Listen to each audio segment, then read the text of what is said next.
Bien-aimé dans le Seigneur, tumekaribia hapa, nimekaribia mahali hii. Nataka nikutafakari kidogo juu ya mystère de la mort, siri ya vita. Unajua bien-aimé, tunapoishi, tunaishi sababu Mungu anataka tuishi. Tunaishi kwa sababu Mungu bado ametupa neema ya kuishi.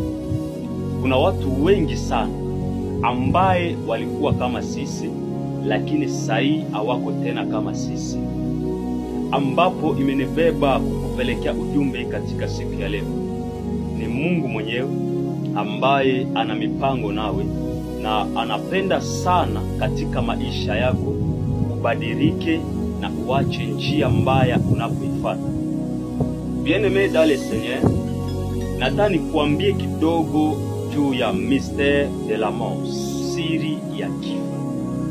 Unajua hapo tuko mahali ambaye Biblia inasema kuna watu walipotoka mavumbini na baada ya siku watarudi mavumbini.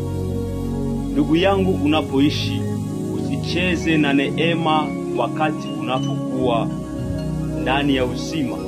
Unapokuwa unaishi usicheze na neema ya kuishi bien-aimé.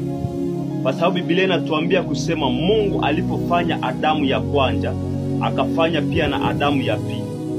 Kuna Adamu ya kwanza ambaye Biblia inamuita nafsi, na kuna Adamu ya pili ambaye Biblia inamuita mwili. Wakati ambaye Mungu ametupa hii message, inamaanisha kusema bado Mungu akiangalia anashughulikia Adamu ya kwanza ambaye alikuwa anaziumba. Ndugu yangu, mahali popote ambapo unapofuata hii live, unapofuata hii video, usiangalie tu kawaida, lakini elewa ya kwamba kuna ujumbe kamili ambaye Mungu anataka kupatia katika siku ya leo. Ni wenu Apotre Moses Bao. Nimewabebea hii mafundisho fupi katika siku ya leo. Usiangalie hali ya kibinadamu, lakini angalia umungu. Ndugu yangu, nataka kuambie kidogo siri ya vita, siri ya kifo. Wakati tunapotamani kuongelea siri ya kifo, tunataka kuelewesha mtu mmoja ya kwamba kuna wakati wa kuzaliwa, kuna wakati wa kuishi, na kuna wakati wa kufa, pia kuna wakati wa ufufuko. Tunapozaliwa hatujui mtu ambaye ametusaidia wakati wa kuzaliwa. Tunapoishi, tunaishi na watu wengi sana ambaye tumekaa nao vizuri, wengine hatukai nao vizuri, lakini cha muhimu ni kutafuta uhusiano na Mungu na kutafuta kuishi na kila mtu vizuri, kwa sababu njia ya mbingu ni kwa upekee. Unapotengeneza njia zako, habari zako, Mungu atakuwa karibu nawe. Maana mahali yote ambaye tuko tunaishi, tunatafuta mazingira ambayo iko salama purke tuishi. Manyumba tunavyoishi ndani, lupango tunavyoishi ndani, bien-aimé, isituogopeshi, kwa sababu kuna mahali ambaye mwisho inafikia. Ndipo hapo unapofika katika hii mahali, unafikia mahali ambaye tunasema mystère de la mort, siri ya kifo. Kwa sababu utakapofariki, kuna siku ambayo utaingia, hautajua wanani walikuzika. Paske ndani ya ile mystère de la mort kuna watu ambaye wanaweza kufanyiza kubeba katika mahali pako na kukupeleka katika mahali pako. Haijalishi kama ni watu vema ama ni wadui ambayo walikuwa kama adui yako, kwa sababu katika hii wakati ulikuwa vitu visivyokuwa ya kawaida na Mungu akaiweka ndani ya watu. Unajua mtu ambaye anakuwa kama adui yako, baada ya siku yeye tu atakaribia kwa upande wako na atakufanyisia iliyo mema.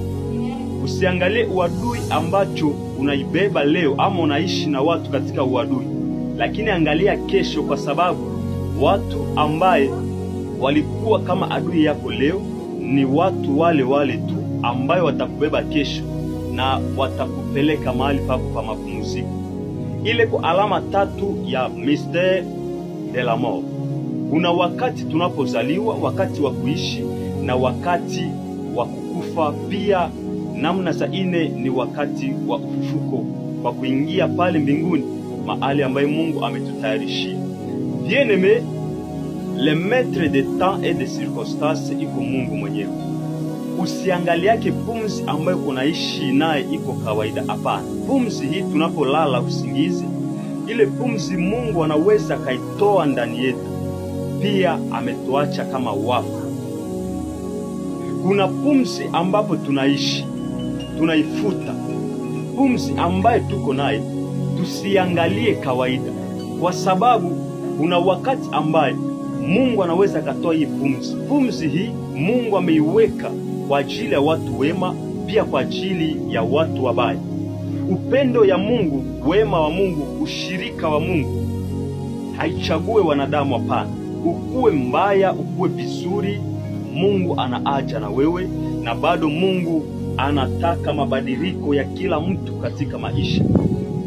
Wakati ambaye unaelewa ya kwamba Mungu anajua maisha yako vema sana, ni wakati ambaye utapenda sana kutembea na Mungu. Ni wakati ambaye utapenda sana Mungu akuwe kwenye maisha yako. Unajua bien-aimé, ambaye inashinda watu wengi leo ni vitu ambaye Biblia inasema watu wanapokuwa na kiburi cha uzima. Ninatatoa kiburi cha uzima ndani ya maisha mtu mmoja katika siku ya leo. Unajua kiburi cha uzima inaacha watu wengi sana wanapotea. Kiburi cha uzima inaacha watu wengi sana wanaishi katika dhambi. Kiburi cha uzima inaacha watu wanashindwa kuamini Mungu. Kiburi cha dhambi zinaacha watu wanashindwa kutembea na Mungu. Kiburi cha dhambi, kiburi cha uzima inaacha watu wengi sana wanashindwa kuelewa Mungu. Kiburi cha uzima leo zinabeba watu huku na huku.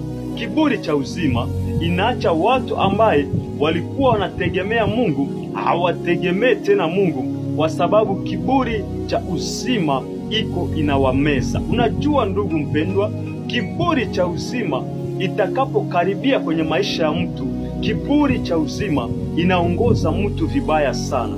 Hautapata wakati ya kumtumikia Mungu, hautapata wakati ya kuishi kwa Mungu, hautapata wakati wa kutembea na Mungu.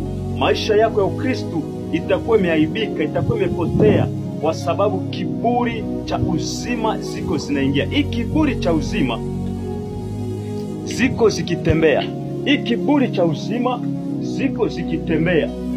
Kiburi cha uzima inapotembea katika maisha ya watu, haichague watu, inachukua na watumishi wa Mungu kubwa sana, inachukua waimbaji kubwa za Mungu, inachukua Wakristo kwa hali yoyote, inachukua wapagano.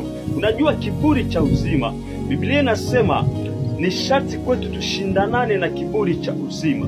Ni sharti kwetu kujitakasa na kuishi maisha ya utakaso, kwa sababu utakapoelewa maisha ya utakaso ni wakati ambaye utakuwa karibu na Mungu. Biblia inatuambia kusema mtu ambacho anajitakasa kila saa anajifanyiza kuwa takatifu, na atakuwa takatifu ndani ya dakika fupi sana.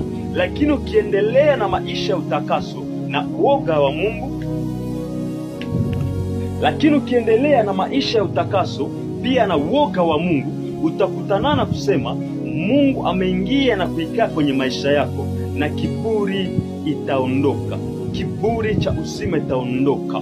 Pumzi yetu iko ya Mungu. Kuna siku pumzi itarudia mbinguni, nafsi itaenda mahali ya kupumzika, na mwili itakuwa imeishia hapa kudongo. Inachokufanyiza leo kiburi cha uzima ni mwili ambaye tunaishi. Biblia inasema ndani ya Wagalatia sura ya 5 ya kwamba tusiishi kwa mwili, kwa sababu mwili na roho hapo wanashindana. Utakapoelewa hii message, utachagua vema na kufuata njia ya Bwana. Ni wenu wa kila siku. Mubarikiwe mahali yote live hii zitatembea maisha yako. Mungu aibariki, na Mungu akufute machozi, pia akutenge na dhambi, kwa jina la Yesu Kristo. Mubarikiwe. Amen. Mubarikiwe sote. Amen.